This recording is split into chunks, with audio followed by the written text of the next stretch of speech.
before the challenge of courage, speed, and endurance. As time runs out, the Purdue University Band entertains in traditional ceremonies on the main straightaway.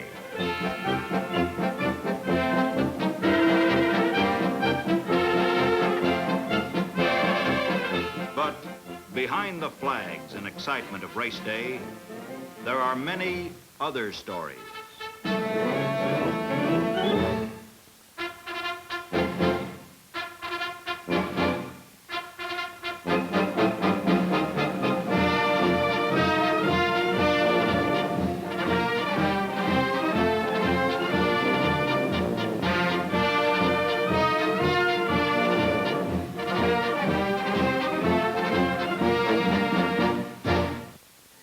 There's the story of the men behind the driver and the car, the mechanics, who have sweated out the tests and time trials. The race begins in the garages. Here is plain hard work, applied with skill and experience. And as important as engine power is the way this power is transmitted to the track. Special attention is paid to the chassis and suspension, which must be rugged and perfectly balanced to carry car and driver safely over one of the most brutal surfaces in the racing world. These wheels must stay solidly on the track, putting power where it belongs, at the instant command of the driver. To win the 500, you must have chassis control that provides for blazing straightaway speeds, together with high-speed cornering, hour after hour, mile after pounding mile.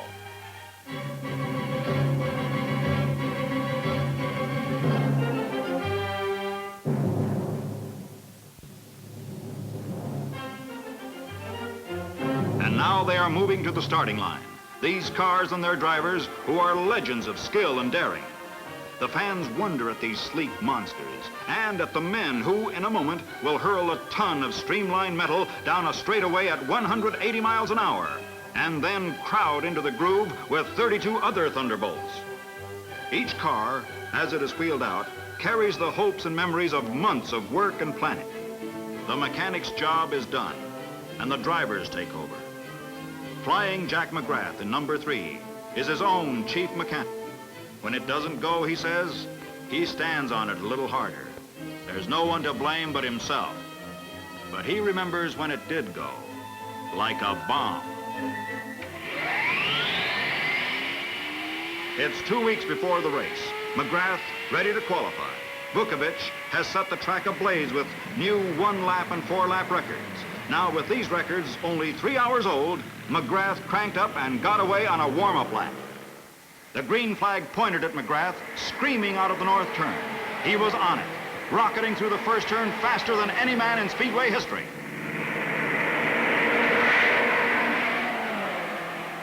One lap completed, a new record of 143.79 miles an hour. Watching his records crumble, Bill Vukovic. Coming up to the checkered flag and a new 4-lap record, 142.58 for the 10-mile run. Driver, mechanic, the fastest of them all. 500 miles to go.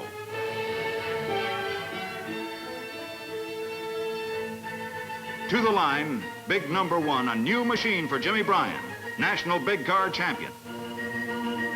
Bryan finished second here last year. He drove a car with broken shock absorbers, broken front springs, but unbroken determination.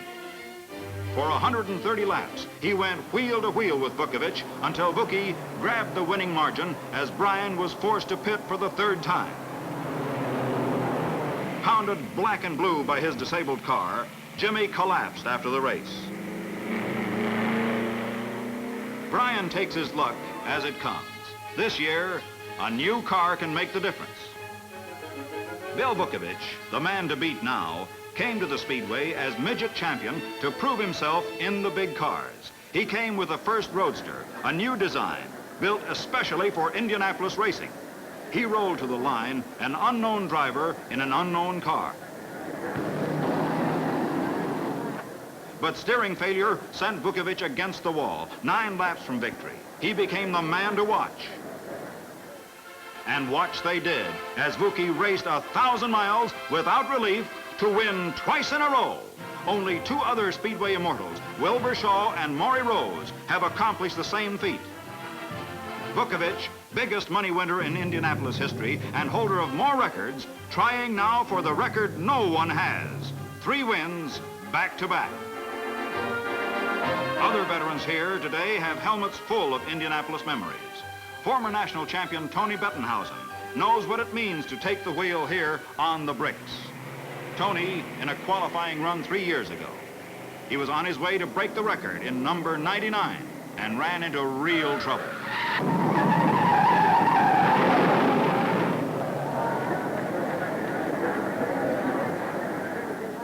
Another car, another year. Out of the north turn, into the home stretch, tail first.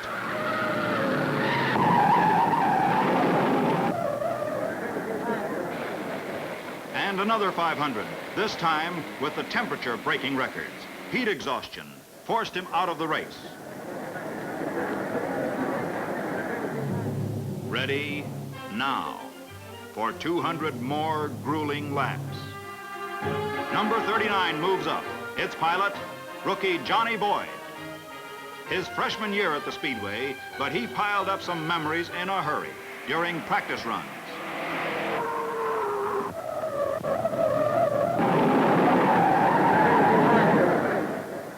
The spin wasn't too bad, and it wasn't as long as some of them I've seen around here, except that the wall looked like the side of a 10-story building.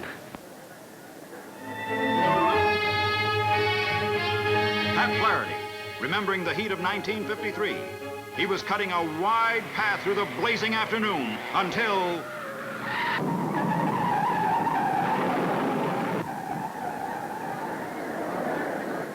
No, I never did realize what happened up there. The only thing I can figure, the heat might have got me a little punchy. I wasn't tired, but when I woke up in the hospital, I asked them what happened. They said, you crashed. I said, well, fix the car. Let's get going again.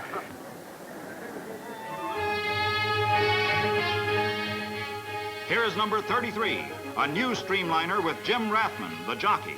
Jim was driving relief for Sam Hanks last year.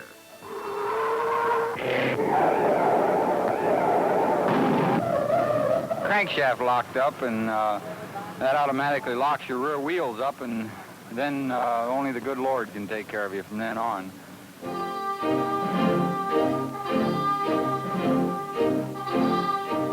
The drivers climb into the cockpits. Tense rookies like Shorty Templeman. Seasoned veterans like Johnny Parsons, 1950 winner. The driver with one leg, Cal Nyday, 4th fastest qualifier. Art Cross, Walt Faulkner, rookie Al Herman, Jimmy Davies, 5th fastest in the field, Bob Sweikert, who makes his home in the shadow of the Speedway. The balloons drift away. A breathless moment. Then, gentlemen, start your engines. The waiting is over.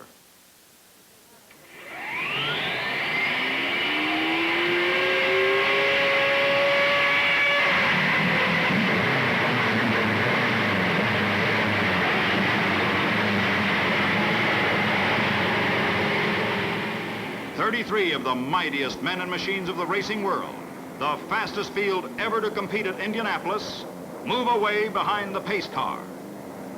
They must go once around in parade formation, the fury of their engines in check until they make a full circuit.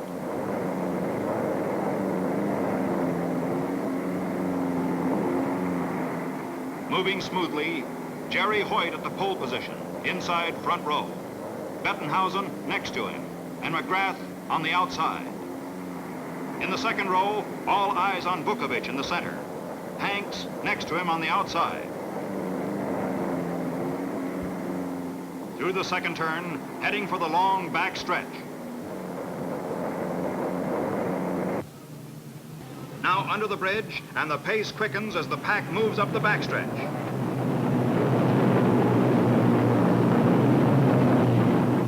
In the short straightaway between the third and the fourth turn.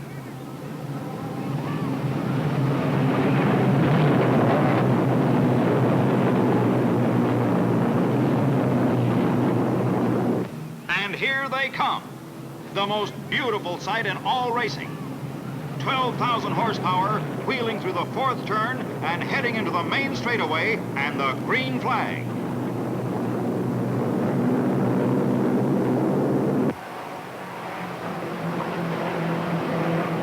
They're off.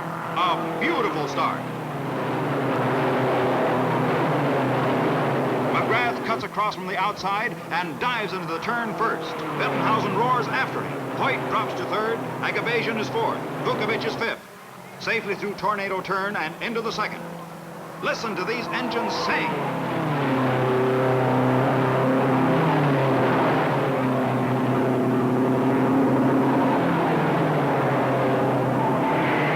McGrath streaking away. Vukovic is now fourth, coming out of the backstretch.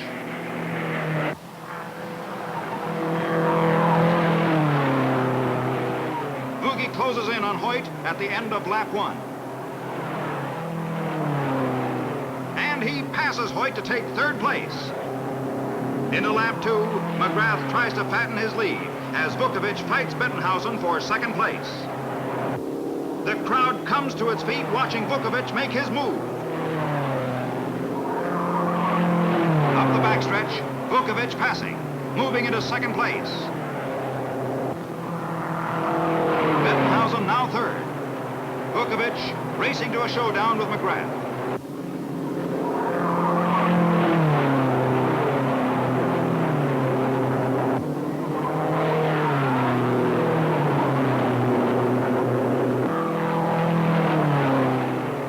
Bettenhausen loses ground as Vuki barrels away. The bell and howls following Vukovic.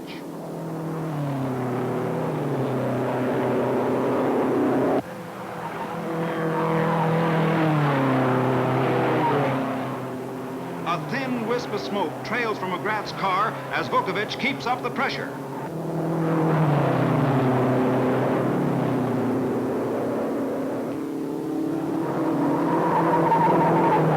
Through the first turn of lap 3, Vukovic fights McGrath for the groove. He's passing. And Vukovic is in first place. McGrath second, Bettenhausen third, Hanks fourth.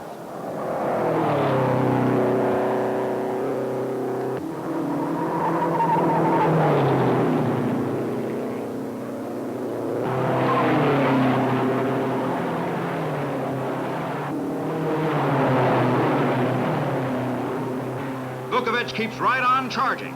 McGrath is in some kind of trouble.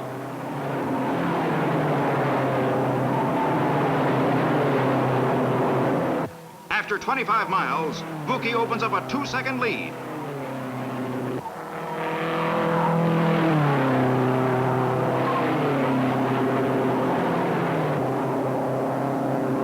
Jimmy Reese pulls into the pits. A broken connecting rod makes him the first out of the race. Vukovic begins to lap the tail of the field. McGrath's having magneto trouble. Man, what a battle!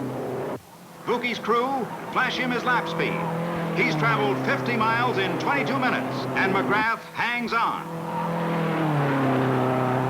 Jack closes in. And trouble or no trouble, he's passing.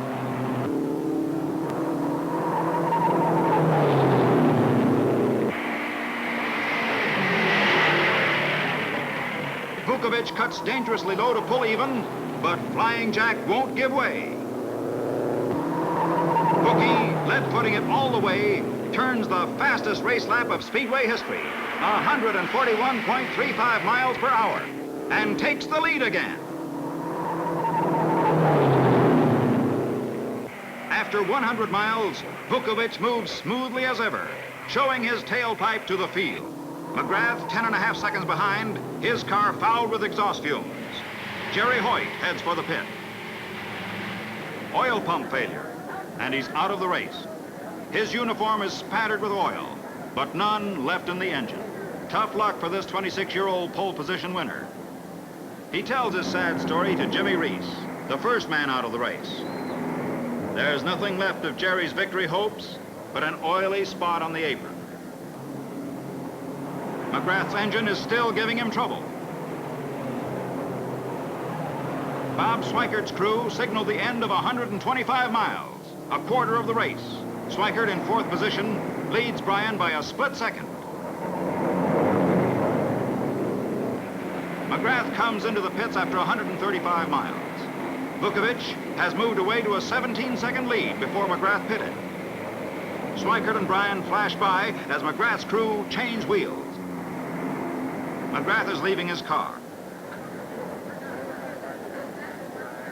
Jack is his own chief mechanic, the only driver mechanic in the race, and he's calling for a wrench.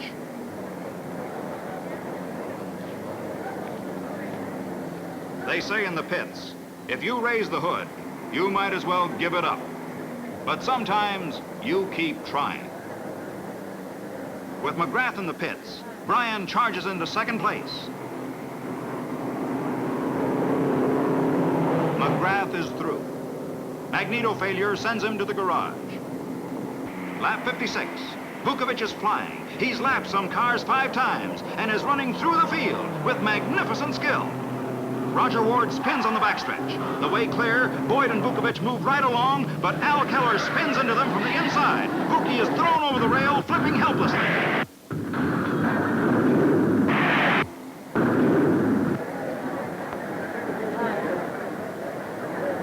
From a point directly opposite the bridge, the incident looked like this. Boyd's car, number 39, is thrown on its back and skids to a stop. Boyd is trapped underneath. Keller, in the car that started it all, waves frantically to warn other drivers. Ed Elysian, a close friend of Vukovic, stops his car and risks his life, crossing the track to go to Vuki's aid. Keller rushes to Boyd, trapped under his car, still in the path of the other drivers. Vuki's car, a blazing and battered wreck. Keller and Speedway guards roll Boyd's car upright. Miraculously, Boyd has only friction burns from skidding on his back with his car on top of him. A mile away in the pits, McGrath senses something. All cars are slowed down by the caution light. Tony Bettenhausen heads for the pits. Vuki's crew on the pit wall search anxiously for their man. Cal Naiday pits as Vuki's crew waits. Jim Bryan pits. He was running second behind Vukovic. Vukovic is now long overdue. Paul Russo takes over in Bettenhausen's car. These two men had a relief driver agreement to share the ride. White-faced Tony Bettenhausen passes the news of what he has seen on the backstretch. Then the announcement. Vukovic, 2-time winner of the 500, has suffered fatal injuries in the 4-car crash. Jimmy Bryan, now in first place, rolls onto the track under caution signal. The track is clear. After 16 caution laps, the green flag flies again. Bryan in the lead. Bob Sweikert only 5 seconds behind. Bryan suddenly begins to lose power, and the field moves in on him. Bryan is passed in the first turns by a straggler, and Bryan's chief mechanic, Clint Brawner, asks, what's wrong? Bryan is trailing smoke.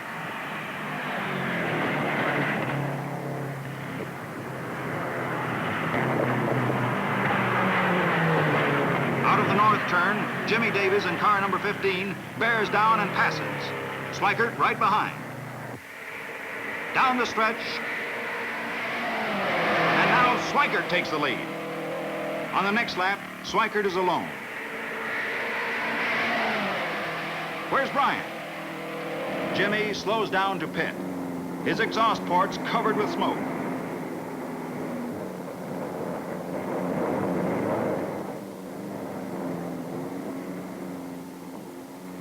It looks like the national champion is through. Fuel pump trouble and a broken magneto drive gear. Bryan is definitely out. And is he mad?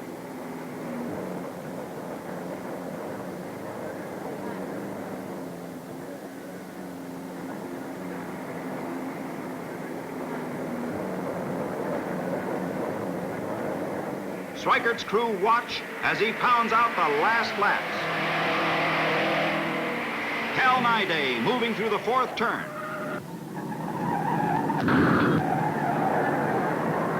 His front axle snaps.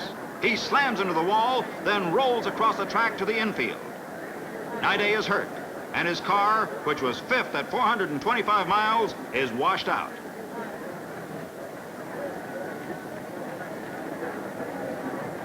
On the green signal, they're moving again. But Don Freeland, in number 12, heads for the pits. Freeland is Sweikert's last major threat, and he's out of the race, leaving only 14 of the 33 starters still racing. 50 miles to go, and Sweikert's crew isn't through worrying. With a lead of less than a minute and a half, they don't want another pit stop. But Sweikert is running low on fuel. Is he using his reserve tank yet? The Bardal crew check the time of their car, now running third.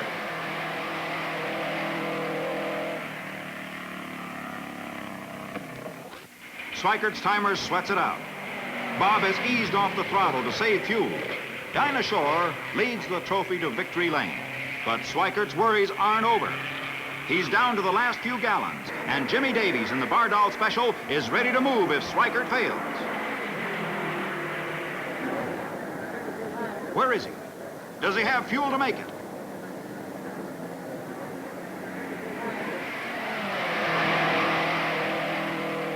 The crowd comes to its feet.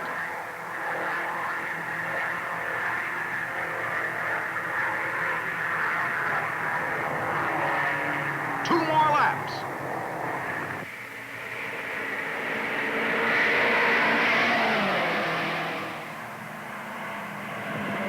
Out of the fourth turn and one lap to go, there's the white flag. Tony Bettenhausen in second place gets the white flag. The last lap. The checkered flag for Bob Sweikert. The waiting, hoping, sweating is over for the mechanics. The fellow in the dark coat going wild is car owner John Zink. A big pat on the back goes to his chief mechanic. On to the winner's circle, the mechanical masterminds who prepared Sweikert's car, including his car owner, a man who paid $30,000 for a roadster just to have the privilege of changing a tire. Here he is, 500 miles in 3 hours, 53 minutes.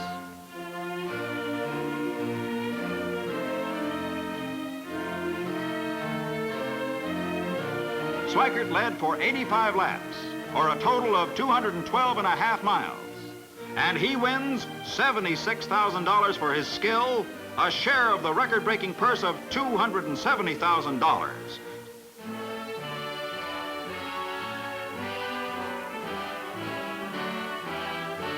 Sweikert gets a victory kiss from Dinah Shore and from his wife, Dolores, to end an unforgettable 500.